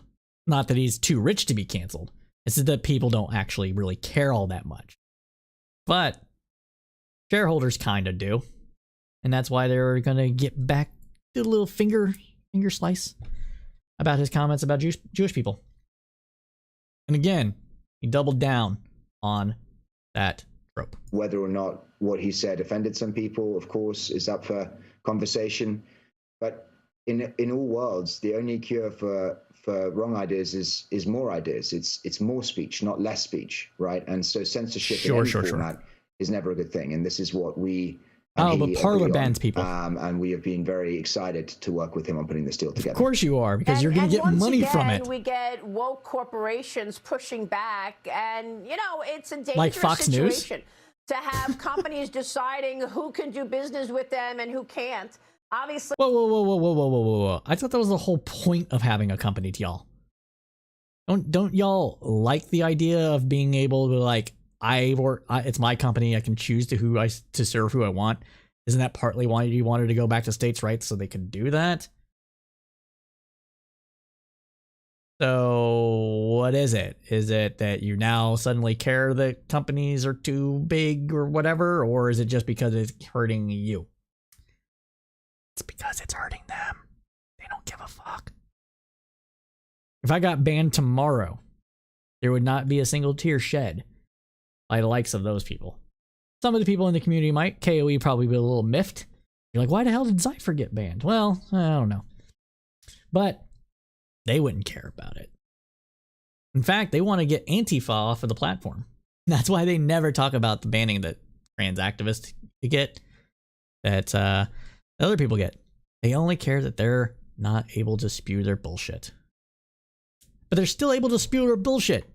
Hence Fox News, Newsmax, other websites. Yeah. This decision to acquire Parler also was based on getting locked out of Instagram, getting pushback on his free speech. George, what else can be done in terms of leveling the playing field with regard to this woke backdrop that we are all living? This isn't woke, all right? Like, this isn't a woke issue. This is Kanye Ye being him. And not really giving a shit about what he's saying, doing it for attention, which we're all giving him. It's an attention economy, everybody. Gotta get that money, okay? That's all this is. That's all this is. Yeah, I mean, today's move from him is huge in that regard. I mean, that's why we're so excited about this deal.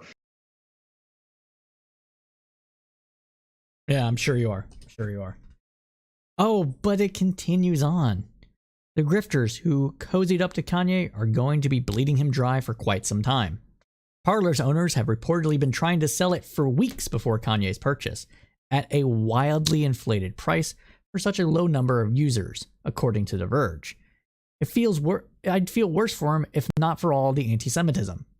Reminder, right-wing media con artists build connections with their audience. Teach them that the mainstream information sources that present contradictory narratives can't be trusted, and then they blink those marks for all they're worth, which is very much true.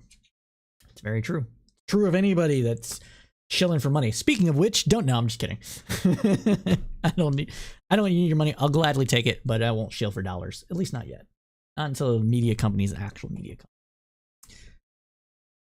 But that's the timeline of the Ye incident.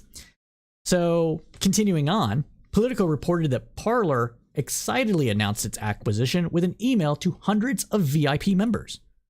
There was just two problems with that, though. Parler neglected to blind carbon copy email addresses and inadvertently revealed the contact information of lawmakers and conservative stars.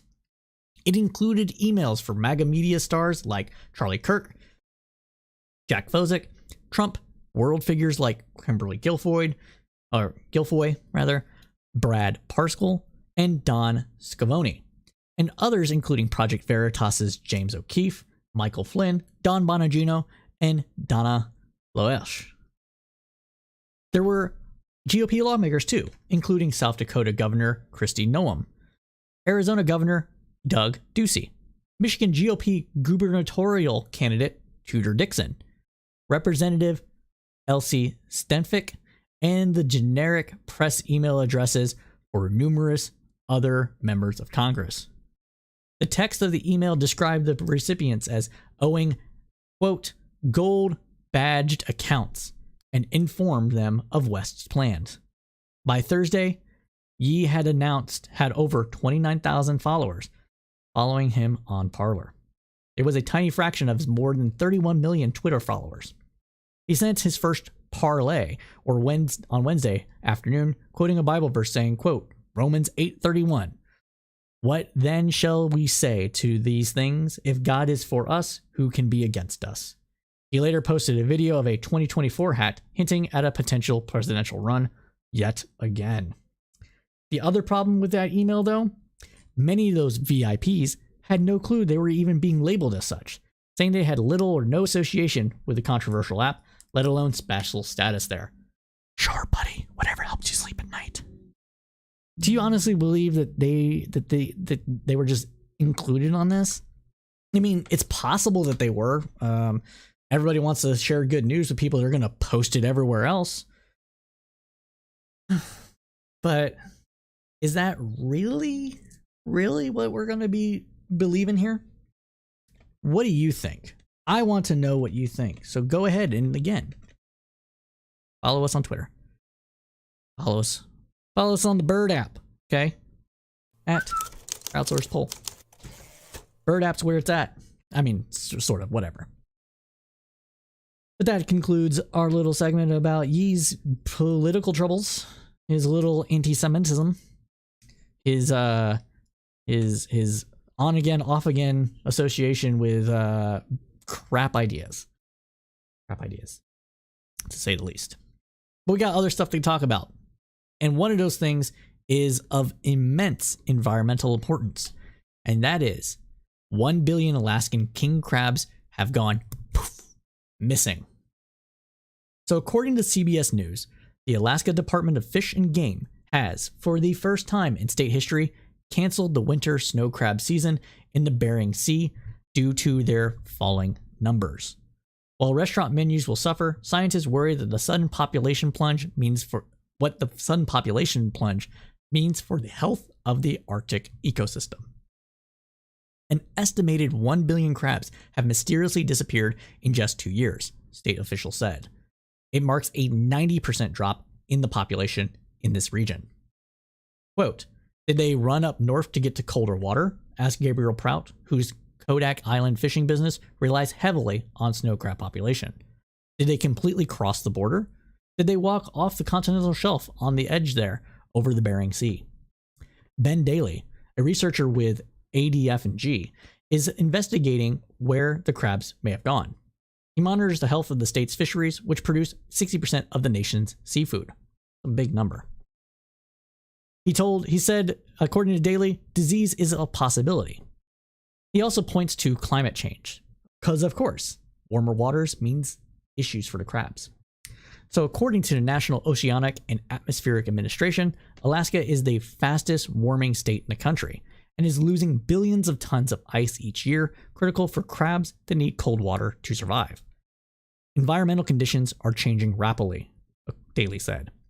Continuing on, he said, "We've seen warm conditions in the Bering Sea the last couple of years, and we're seeing a response in a cold adapted species, so it's pretty obvious this is connected. It is a canary in the coal mine for other species that need cold water." He finished. Prout said that there needs to be a relief program for fishermen, similar to the programs for farmers who experience crop failure or communities affected by hurricanes or flooding. When asked what fishermen can do in this situation, with their livelihoods dependent on the ocean, Prout said, quote, "Hope and pray." I guess that's the best way to say it. And it's very important for these communities. These communities live and die on the sea, right? They live and die with the bounty of the sea. And if the bounty goes away, the communities are going to suffer and be extremely negatively impacted as well. And ecosystems, we have fish and game wildlife associations and rules and limits on this in order to prevent overfishing, to maintain populations of aquatic life, so that everybody that can fish or does want to fish can continue to do so in the future. It protects us from ecological collapse. But despite these efforts, it appears that this population of crab in the Bering Sea has collapsed. Collapsed. Just full stop. That's what we're seeing here. And if it doesn't come back, the communities that rely on that are likely to die off with the crab. So they're right. There should be some sort of help given to this community who has been reliant upon the snow crab for its income, for its livelihood. And there should be efforts undertaken to make sure that the crabs come back themselves, not only so we can eat tasty crab, but so that the species can continue to exist in the future. That's what we're going to say about that. Speaking of livelihoods, let's go ahead and get into U.S. economy and labor. Today's economic news comes from Market Insider. So today's economic news from Market Insider reports that U.S. stocks were mixed as investors shifted through quarterly earnings reports and assessed mixed readings from the jobs and factory front. The S&P 500 and the NASDAQ composite edged down. The number of Americans applying for unemployment benefits fell last week and remains historically low. Considered a proxy for layoffs, applications for jobless aid have remained historically low since the initial purge of more than 20 million jobs at the start of the pandemic. Chairman Jerome Powell and his colleagues have warned that defeating inflation will probably cause some pain, including a higher rate of unemployment. Officials have described the labor market as tight to an unhealthy degree, though job growth has moderated recently. In other words, job growth has slowed down and there's less jobs being created month over month or week over week. Non-farm payrolls increased 263,000 in September, and the unemployment rate dropped to 3.5%, matching a 5-decade low. Contrary to the tone of the report, though, economic growth may have picked up in the third quarter, with the Atlanta's Fed tracker of gross domestic product pointing to expansion of a close to 3% in the quarter. This is known as GDP now from the Atlanta Fed. Yahoo Finance reported yesterday that the Federal Reserve sounded a note of caution on the U.S. economy, which expanded moderately through early October. There was slowing activity raising recession concerns amid some indications of easing inflationary pressure. Quote, outlooks grew more pessimistic amidst growing concerns about weakening demand, the Fed said Wednesday in its Beige Book report, which is published 2 weeks before each meeting of the policy-setting Federal Open Markets Committee. The report continued on, several districts reported a cooling in labor market demand, with some noting that businesses were hesitant to add to payrolls amid increased concerns of an economic downturn. And a lot of companies, especially in tech, are saying that they are going to be shedding as much as 10% of their workforce going into 2023. Excuse me. Let me restate that. And also, a lot of tech companies have said they are worried about inflationary pressure and a weakening economy, and have predicted that they will be shedding as much as 10% of their workforce going into 2023.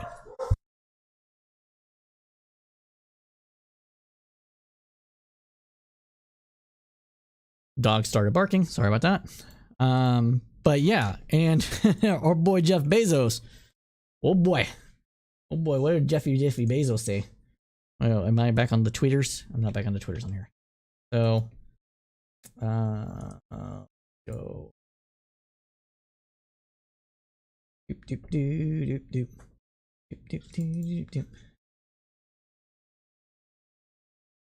So Jeff Bezos, where is the Jeffy Bezos tweet that I tweeted?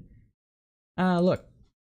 So Jeff Bezos said to a this tweet is there it goes. So yep, the probabilities in this economy tell you to batten down the hatches, and he said that in response to I think it's a Goldman Sachs guy here. Goldman Sachs CEO David Solomon says that there is a good chance of a recession.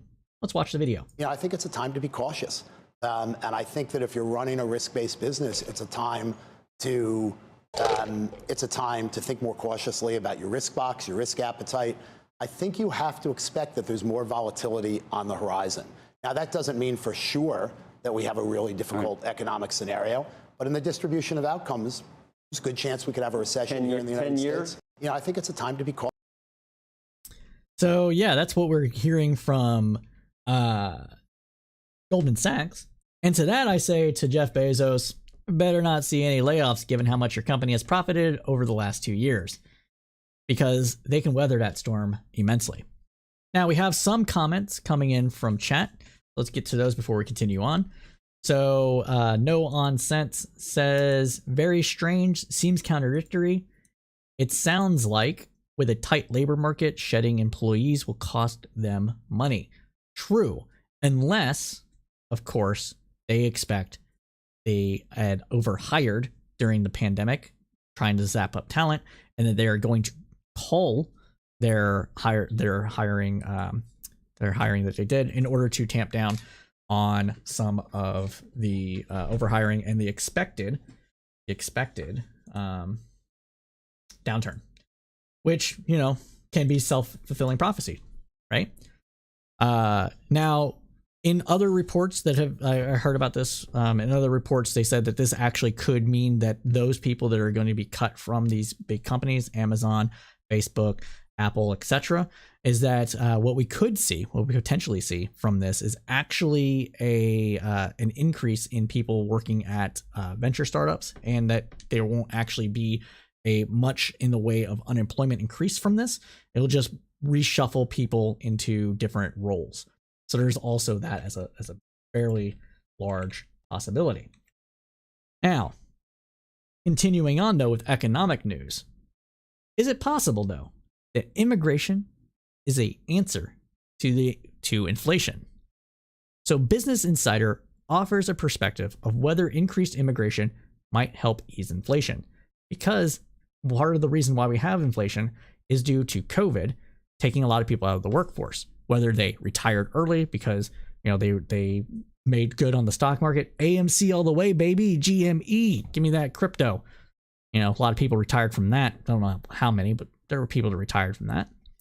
And also the fact that, sometimes if you've been in the upper bounds of income distribution, you might have been able to retire early, which freed up spaces for other people to promote, and then down the chain just goes, right? So we have a tight labor market. A lot of people died, a lot of people got long COVID, etc. So maybe inflation is an answer. So let's continue on. More than a third of American adults think the government should slash the number of immigrants it's letting in. They could be ignoring one of the best shots at solving the cost of living crisis, though. While many Americans view immigration as a threat to the country's financial well-being, data continually suggests that the opposite is actually true. Immigrants typically have jobs that complement existing American workers, or make it easier for them to do their jobs, one PBS analysis found. That's in addition to the billions of dollars in tax revenue immigrants, both documented and undocumented, contribute to the country each year.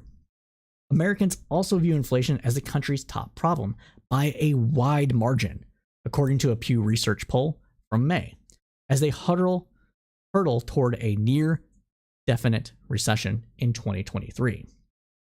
These views are at odds because more immigrants in the US could help the country's inflation woes. The math is simple.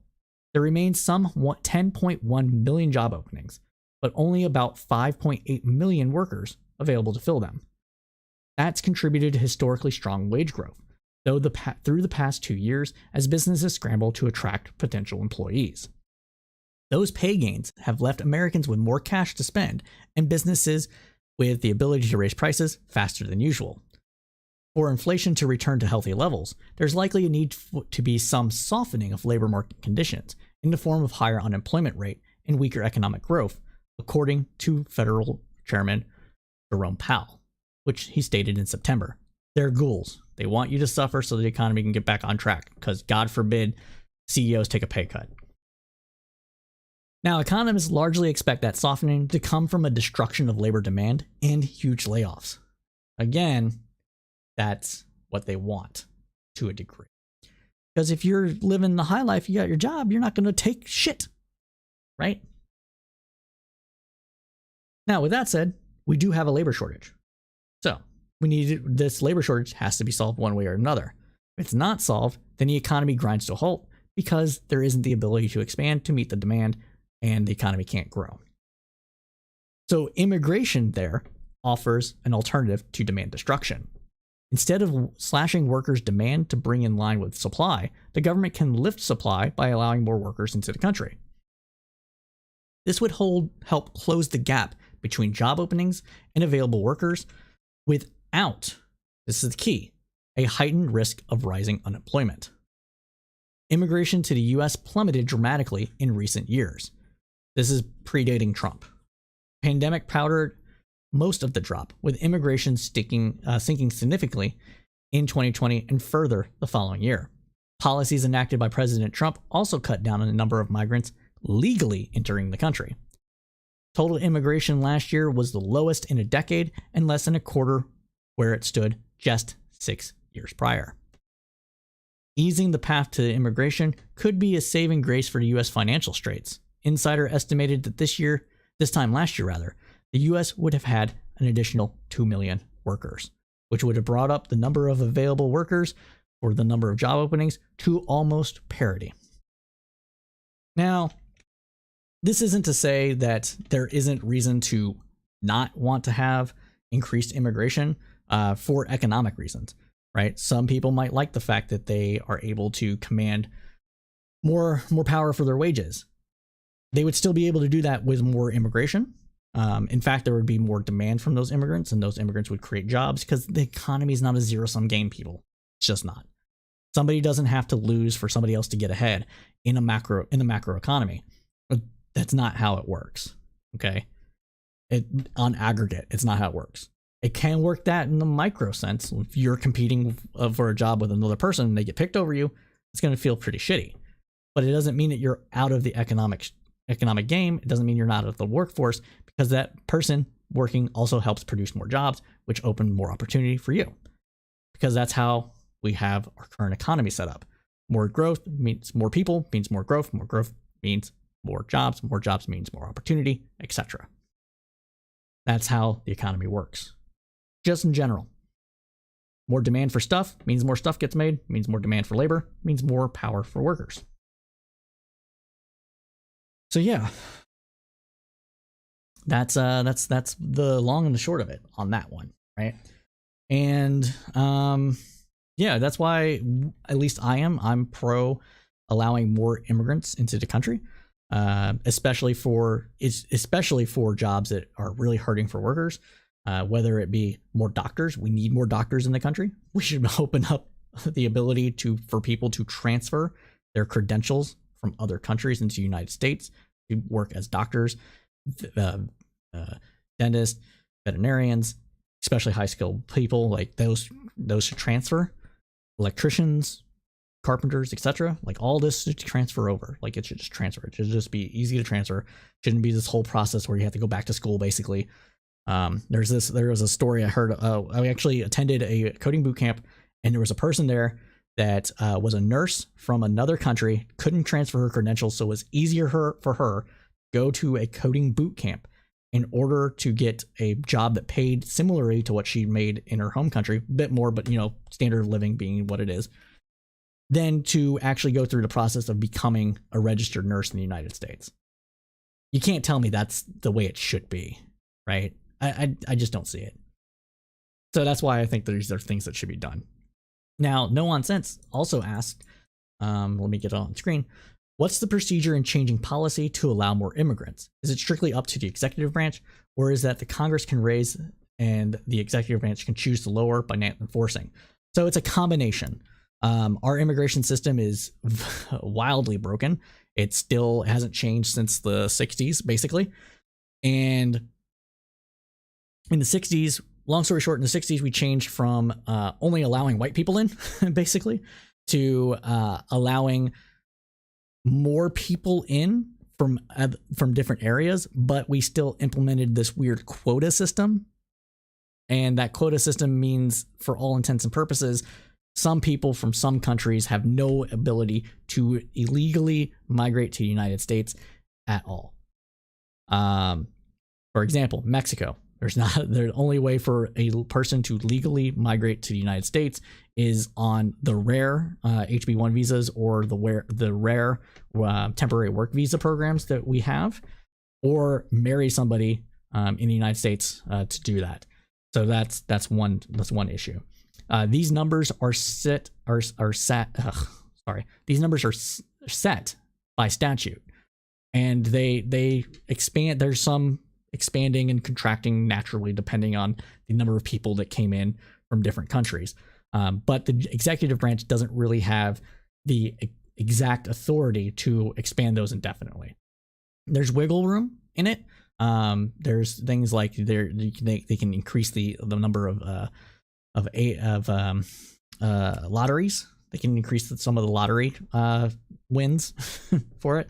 That should tell you everything that you want to know about immigration. We have a lottery system that grants people from different countries basically a golden ticket. Like they apply for it in their home country and literally just pulling names out of a hat, and they get to come to the United States. They still have to figure out a way to get here, and they only have so long to get here to keep that lottery win. But it's just a lottery, and there's some requirements. You have to be there's some minor requirements. no criminal record, being able to speak English. I think you do have to have essentially the equivalent of a high school diploma. Yeah. So it's a really bad system overall. And like you said, the president can choose to enforce more or enforce less, but there's still issues with that. And the president can mess with the numbers for allowing refugees in, and that's another way to increase those numbers. But really what it boils down to is that Congress has to actually implement comprehensive immigration reform instead of, like we noted earlier in the program when we were talking shit about Marco Rubio, torpedoing it for political gain with their conservative base. So yeah, that's what we have. So I hope that explained it well enough. We actually going to end a bit early tonight. So yeah. All right. So for those that may not know, we like to wrap up our news roundup segment with a segment we call News of the Weird. And this weird News of the Weird segment is the stuff of nature's nightmares. So let's talk about it here. Coming across ants in daily life is pretty routine. Whether you'll ever see them the same way after we share this story with you is debatable though. That's because once you see the face of an ant, what it really looks like, you'll probably wish you hadn't.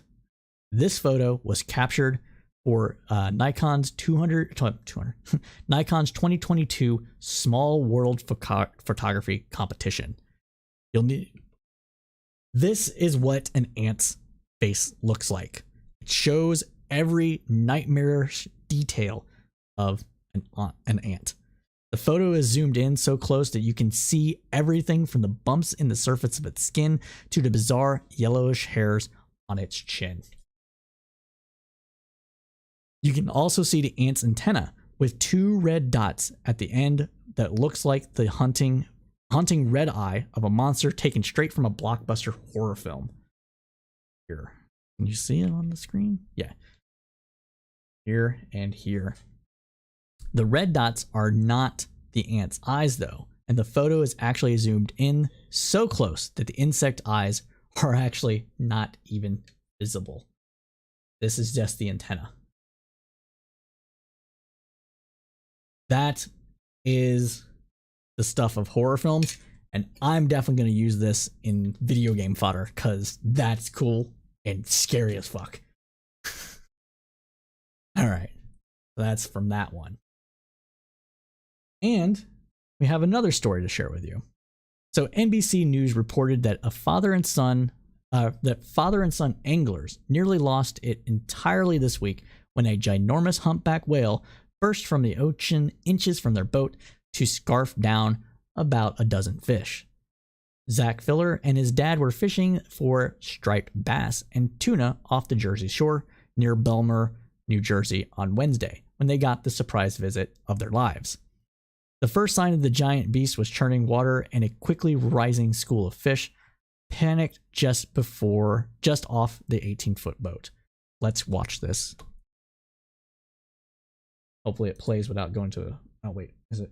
I think it's muted. Hold on. I think the website's muted. No? Oh, it's muted here. Alright, let's start this over.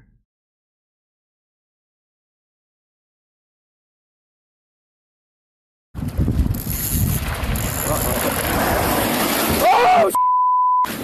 Oh! Oh! Get to the video! Holy